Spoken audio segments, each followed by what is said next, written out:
Você já ouviu falar em Urias? Urias, ele era um soldado fiel, um homem muito dedicado, soldado do exército do rei Davi, rei de Israel. Urias estava em campo de batalha, lutando pela causa de Israel, e ele era casado com uma mulher muito linda, muito atraente, chamada Betseba. Enquanto Urias estava em campo de batalha, à frente do campo de batalha, Davi estava em casa, no seu palácio. Em determinado momento, Davi subiu em algum lugar e foi passear no seu terraço. Ele, olhando de um lado para o outro, de repente ele olhou para baixo e viu a mulher de Urias se banhando. E ele achou ela muito interessante, se interessou por ela. Aí mandou que um dos seus empregados fosse lá e buscasse Betseba e levasse no palácio. Betseba foi. Não sei que conversa que ele deu para Betseba, sei que os dois acabaram se relacionando. E Betseba foi embora para casa, alguns dias depois ela voltou, uma semana depois ela voltou e disse que estava grávida.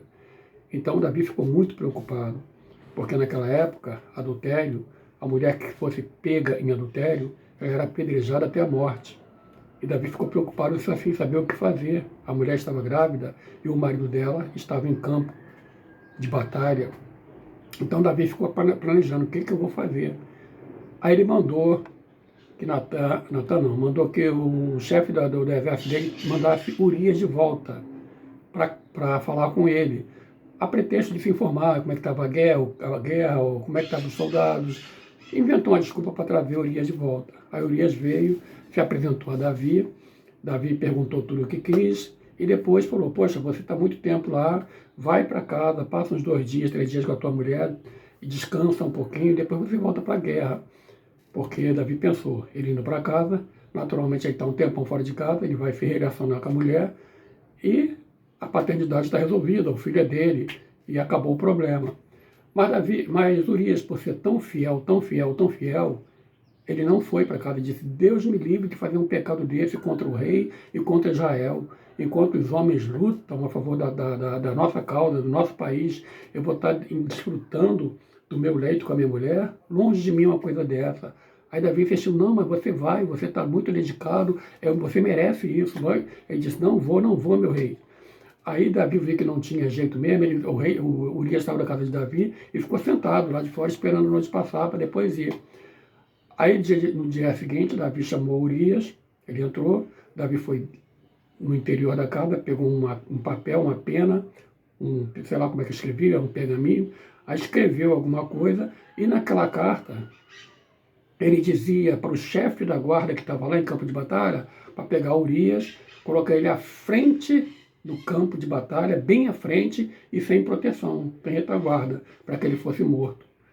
Davi pegou aquela carta, selou aquela carta e deu na mão de Urias. Urias não sabia que estava levando a sua sentença de morte, porque ele era fiel a Davi e fiel ao exército de Israel. Então Urias foi satisfeito, chegou lá no campo de batalha e deu a carta para o capitão, para o comandante do exército dele.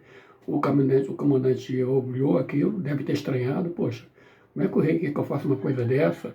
Se eu botar Urias lá na frente, ele vai ser morto, sem proteção, sem retaguarda, ele vai ser morto, mas é ordem real, ordem de rei, naquela época não se discutia.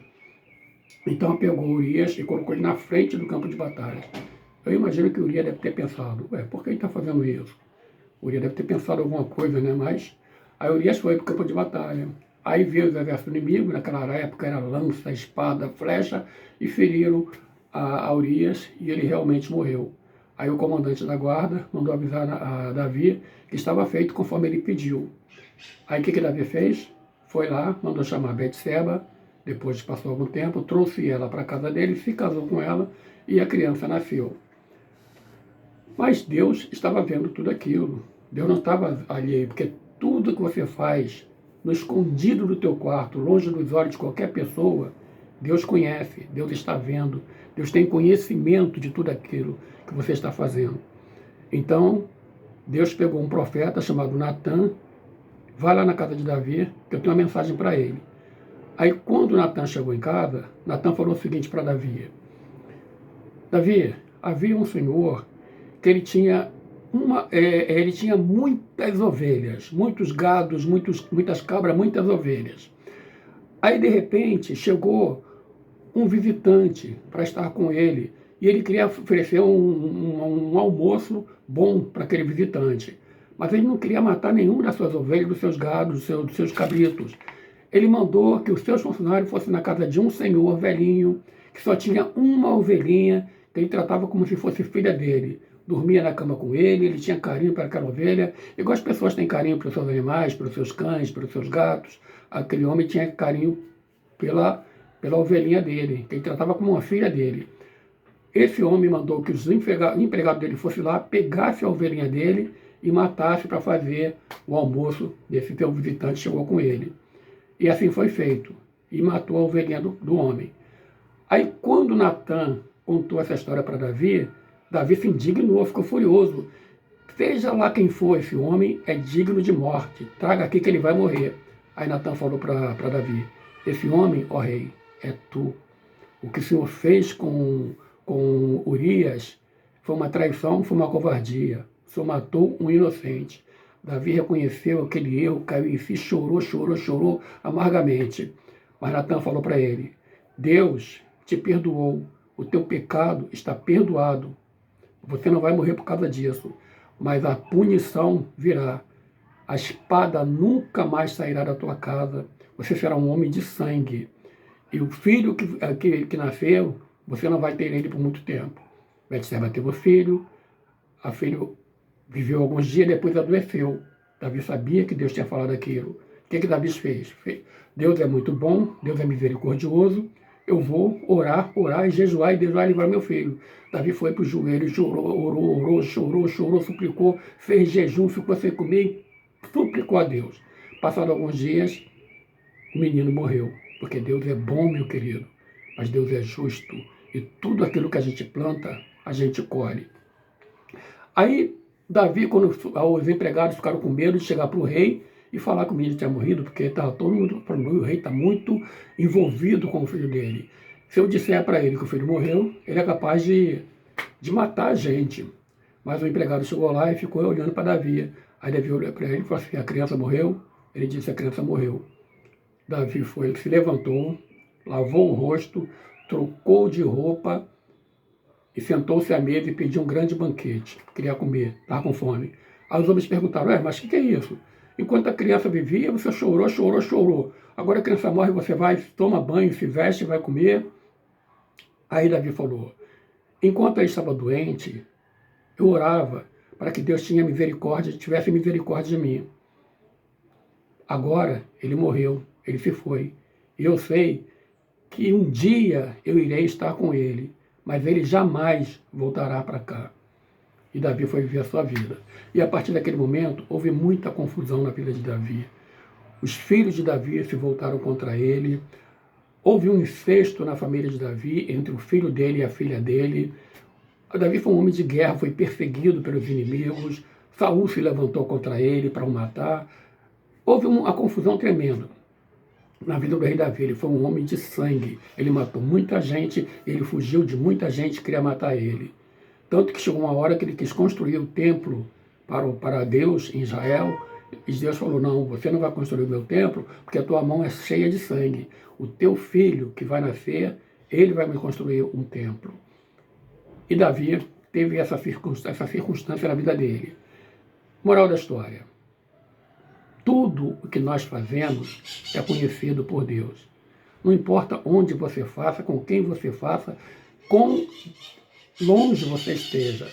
A tua família não sabe, os teus pastores não sabem, os teus vizinhos não sabem, ninguém sabe, mas Deus sabe. O que você faz escondido dentro do teu quarto, ou que você faz em bairro muito distante, ou até mesmo fora do estado, ou até mesmo fora do país, Deus sabe. Não há lugar que você vá que Deus não te veja e não te conheça.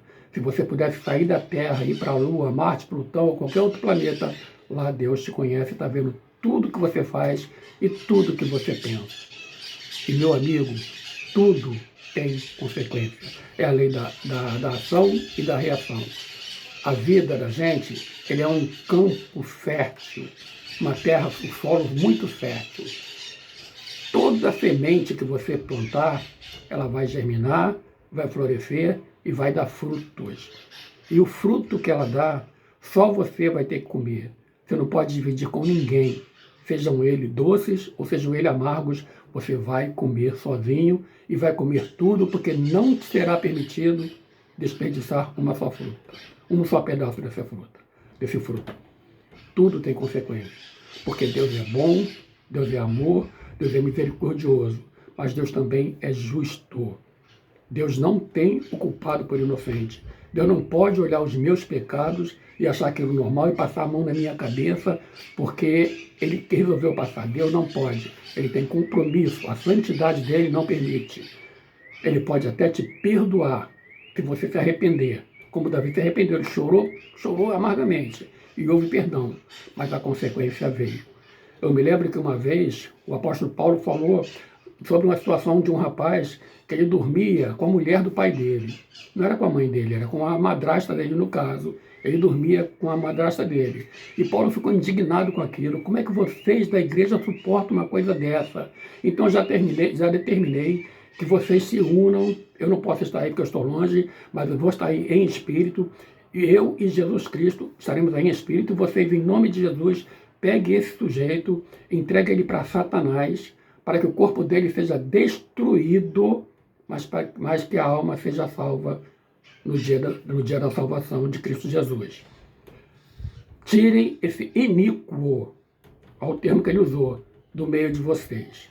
O que quer dizer com isso? O pecado era grave. Deus puniu aquele homem, assim como puniu a Jó. Jó ficou todo doente, todo ferido. Só que Satanás não pode tocar em Jó. E também não pode tocar na alma daquele homem, porque Paulo falou que para que ele fosse salvo no dia da salvação. Mas a Bíblia não fala como, o que aconteceu com ele depois, mas com certeza aquele homem teve um destino terrível, terrível. Mas Paulo falou que ele seria salvo no dia do juízo. Então, meu querido, não importa o pecado que você tenha feito, se você se arrepender do seu pecado, há perdão para ele. Seja qual for o teu pecado, o sangue de Jesus nos purifica de todo pecado, desde que você reconheça o teu pecado, se arrependa, volte atrás e não faça mais. Aquele que confessar e deixar, alcançará a misericórdia.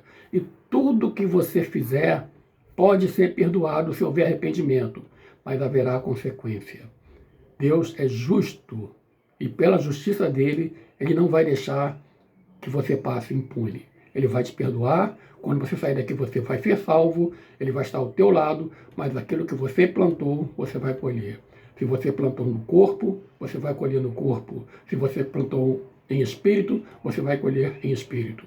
Porque Deus conhece todas as coisas. E um dia tudo será revelado, na eternidade. Mas aqui nesse mundo, você colhe aquilo que você planta por causa da justiça de Deus. É impossível a gente não pecar, porque somos pecadores por natureza. Mas eu sempre digo nos meus vídeos que o Filho de Deus, ele não planeja hoje o pecado que vai cometer amanhã. Mas os homens aquele que não tem compromisso com Deus, ele planeja hoje o pecado que vai cometer amanhã, peca, volta para casa, dorme e não está nem aí. Se você é filho de Deus, o pecado te incomoda, te faz sentir mal. Você pede perdão e tem em si o desejo de não pecar mais. Ainda que seja uma fraqueza tua, tu vai estar sempre buscando a graça e a misericórdia de Deus para vencer aquela fraqueza. Você não é como aqueles outros do mundo que peca e peca e peca e acha que é uma coisa natural. Que às vezes nem acredita que Deus existe. Deus existe e vai cobrar de cada um, dos filhos dele ou dos filhos da rebeldia. Ele vai cobrar e toda semente que você plantar vai dar fruto e você vai colher. Porque Deus é bom, Deus é amor, Deus é misericórdia, mas Deus é justo.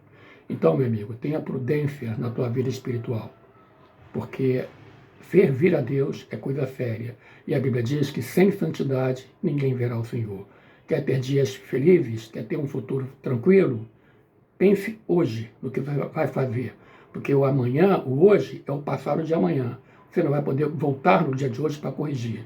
Então pense 2 vezes antes de fazer, porque se você fizer, vai ter consequências, porque Deus está olhando. Ninguém está vendo, mas Deus está vendo. Pensa nisso, que Deus te abençoe em nome de Jesus. Até o próximo vídeo.